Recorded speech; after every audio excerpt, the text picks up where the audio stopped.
ফেটি liver কি বস্তু, কিয় হয়, আৰু ফেটি লিভাৰ হ'লে পাছলৈ কি হ'ব পাৰে, আৰু ফেটি লিভাৰৰ ট্ৰিটমেণ্ট কি, পাছলৈ কেনেকৈ ইয়াক ঠিক কৰিব পাৰি, সেই বিষয়ে আজি অতি সহজভাৱে কি মজাকৈ কথা পাতিম। মই বিজয় ৰাজবংশী, ৰেজিষ্টাৰ ফাৰ্মাচিষ্ট। আপোনালোক সকলোকে মোৰ ইউটিউব চেনেল হেল্থ উইথ বিজয়লৈ স্বাগতম জনাইছোঁ। ফেটি লিভাৰ কি বস্তু? ফেটি লিভাৰ এই নামটোতে সোমাই আছে। লিভাৰত ফেট জমা হোৱাটোৱে ফেটি লিভাৰ। একেবাৰে চিম্পুল, বহুত সহজভাৱে আজি বুজাই দিম। খালি ভিডিঅ'টো স্কিপ নকৰাকৈ আপুনি প্ৰথমৰ পৰা শেষলৈ চাই থাকিব মজাকৈ। এনেই অলপ চলপ লিভাৰত ফেট চব মানুহৰে থাকে, প্ৰায় 99% মানুহৰ লিভাৰত অলপ চলপ ফেটছ থাকে, সেইটো এটা নৰ্মেল কথা। কিন্তু আপোনাৰ যদি সেই ফেটছটো বাঢ়ি যায় লগতকৈ, তেতিয়া সেই ফেটি লিভাৰলৈ পৰিণত হৈ যায়।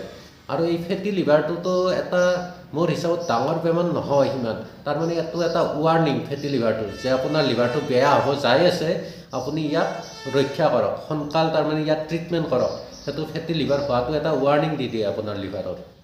আৰু এই ফেটি লিভাৰ হোৱা বুলি গম পায়ো যদি আপুনি ট্ৰিটমেণ্ট নকৰে, লিভাৰৰ যত্ন নলয়, আপুনি আগৰ দৰে চলি থাকে, তেতিয়াহ'লে আপোনাৰ লিভাৰৰ পিছত যায় একেবাৰে লিভাৰ হেপাটাইটিছ বা লিভাৰ চিৰ'চিছ বেয়া হৈ যাব পাৰে।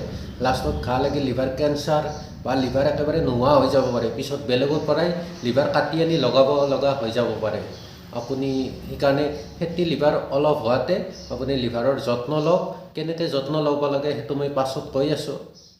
ইণ্ডিয়াত যদি গোটেইখিনি মানুহৰ আল্ট্ৰাচাউণ্ড কৰা যায় একবাৰ, তেতিয়াহ'লে 80 পৰা 90% মানুহৰে গ্ৰেড 1 ফেটি লিভাৰ ওলাবয়ে প্ৰায়। এতিয়াও কথা পাতিম ফেটি লিভাৰ কেই প্ৰকাৰৰ। ফেটি লিভাৰ মেইনলি দুই প্ৰকাৰৰ, এটা হ'ল এলকহলিক ফেটি লিভাৰ আৰু এটা হ'ল নন এলকহলিক ফেটি লিভাৰ। এলকহল নামটোতে সোমাই আছে, যিসকলে মদটো বেছিকৈ খাই লগাতকৈ, আৰু সেই মদ খোৱাৰ ফলত যদি লিভাৰত ফেট জমা হয়, সেইসকল লোকক এলকহলিক ফেটি লিভাৰ হোৱা বুলি কোৱা হয়। আৰু যিসকলৰ মদ নাখায় আৰু বেলেগ কাৰণত হয়, সেইসকল হ'ল নন এলকহলিক ফেটি লিভাৰ বুলি কোৱা হয়। এতিয়া কথা পাতোঁ নন এলকহলিক ফেটি লিভাৰ কেনেকুৱা মানুহৰ হয়। যাৰ ৱেটটো অলপ বেছি, অভাৰ ৱেট আছে, তাক অবিচিটি বুলি কয়, সেনেকুৱা মানুহৰ নন এলকহলিক ফেটি লিভাৰ দেখা যায়। বা যাৰ বহুত দিন ধৰি ব্লাড চুগাৰ বা ব্লাড প্ৰেছাৰ আছে, তেনেকুৱা মানুহৰ নন এলকহলিক ফেটি লিভাৰ হয়। আৰু কিছুমান বাচ্ছাৰ ক্ষেত্ৰতো হয়, যাৰ ৱেটটো অলপ বেছি, তেনেকুৱা বাচ্ছাৰো নন এলকহলিক ফেটি লিভাৰ হয়। কিন্তু দুয়ো প্ৰকাৰৰ ফেটি লিভাৰৰ যিটো লক্ষণ প্ৰায় ছেমেই। ৰাইট ছাইডৰ আপোনাৰ পেটটোৰ ওপৰত অলপ চলপকৈ বিষ হয়, অলপ ৰিমৰিমানকৈ বিষ হয়, আৰু পেটটো অলপ ফুলা ফুলা লাগে, আৰু লগতে ভোক চোক নালাগে, তেনেকুৱাই হয়। আৰু কেতিয়াবা অলপ গা বা অলপমান জ্বৰ উঠি গাৰ চাৰ বিষ হ'ব পাৰে, সেনেকুৱাই লক্ষণ। আৰু এলকহলিক ফেটি লিভাৰটো কেনেকুৱা মানুহৰ ক্ষেত্ৰত হয়, এইটো প্ৰথমে কৈয়ে দিছোঁ, বোলে যিসকলে বেছিকৈ মদ খায় তেনেকুৱা সকলোৰে এলকহলিক ফেটি লিভাৰ হ'ব। আপোনাৰ মদ খোৱাৰ ফলত লিভাৰত আস্তে আস্তে ফেট জমা হয়। প্ৰথমে লাহে লাহে ফেট জমা হয়, পিছলৈ বাঢ়ি যায়। বাঢ়ি যোৱাৰ ফলত এই এলকহলিক ফেটি লিভাৰৰ সৃষ্টি হয়। আপোনাৰ তাৰ ট্ৰিটমেণ্ট এটাই, আপুনি মদ খোৱাটো বাদ দিব লাগিব, প্ৰায় টোটেলি বন্ধ কৰিবই লাগিব। কিন্তু পটকৈ যদি বন্ধ কৰিব নোৱাৰে, আপুনি লাহে লাহে কৰক। প্ৰথমে অলপমান লওক মদটো, বা এক সপ্তাহ এক মাহৰ মূৰে মূৰে অলপ অলপ খাব পাৰক, সেনেকৈ আস্তে আস্তে বাদ দি দিয়ক। আৰু নন এলকহলিক ফেটি লিভাৰৰ ট্ৰিটমেণ্টটো কি কৈ আছোঁ।